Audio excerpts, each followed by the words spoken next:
গানাদার বর্বরাতে কি কথা কইয়া বইছে হিংনি রে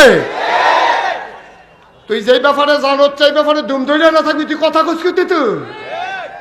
তুই দেবিদ্যার সিন হচ্ছে খাত করাইছ নাম সুদ তুই তো ফেহা ফাটিয়ে ফইরা মরবি তুই বুঝচ্ছা যে হেটা লইয়া কথা কইয়া বইয়া রইছত হেটা এমন এক কথা কইয়া বইছে আজকে আমি গাড়িতে বসে বসে শুনলাম কি কথা কইছে আস্তাগফিরুল্লাহ হাওলা ওয়ালা কুওয়াতা ইল্লা বিল্লাহ এই কথা মুখেও নেওয়া যাবে না এই কথা মুখেও নেওয়া যাবে না আপনি যখন গানাদার হইবে আপনি যখন আল্লাহ চিনতেন না তখন আল্লাহর ব্যাপারে মস্কারা করন তো সহজ কিন্তু আল্লাহরে যদি চিনেন তাহলে আল্লাহর ব্যাপারে কথা কইতে শরীরটা কাপ দিব 50 বার ঠিক কিনা কও তো আল্লাহ চিনে না হাতে মনে করছে আল্লাহ বুঝে তার খালাতো ভাইয়ের মতো বড় বড় কহেন এমনি উদম করে সিহন জিংলা দিয়া ফটফাট ফটফাট ফটফাট করে ভীষণ যাইতো ঠিক কিনা কও হ্যাঁ শোনো এক সময় বাংলাদেশও এই ফরাটরা হইলে গ্রাম দেশ নাফিতে এটার 60 জন আছে নাফিত যারা ওই দাড়ি কামাইতো চুল টুল ছাড়তো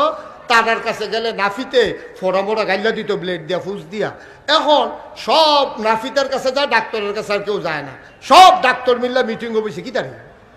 আরে আমরা তো লেখাপড়া করে ডাক্তার হইলাম আর নাফিতে সব অপারেশন করে টেহা কামাই করে লাইতে আছে এখন আমরা ডাক্তারিটার দাম কিটা এই কথা চিন্তা করে সব ডাক্তারকে একটা নাফিত্রে আমরা ডাক্তারি হয়ে দিই এখন একটা নাফিত্রে কলেজে ভর্তি করাইয়া মেডিকেল কলেজে ভর্তি করে তাদের ডাক্তার বানাইছে এই ডাক্তার ইয়াতে জন হাত ফুরাইছে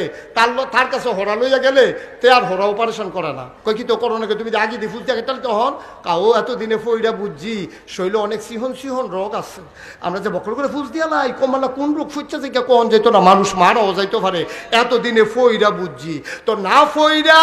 হ্যাঁ এতদিন ফোড়া অপারেশন করছে ওখান যখন ফইরা আইছে তে আর ওখান ফোড়ার মধ্যে ফুলতে না তার ডর করে ওই না জানুই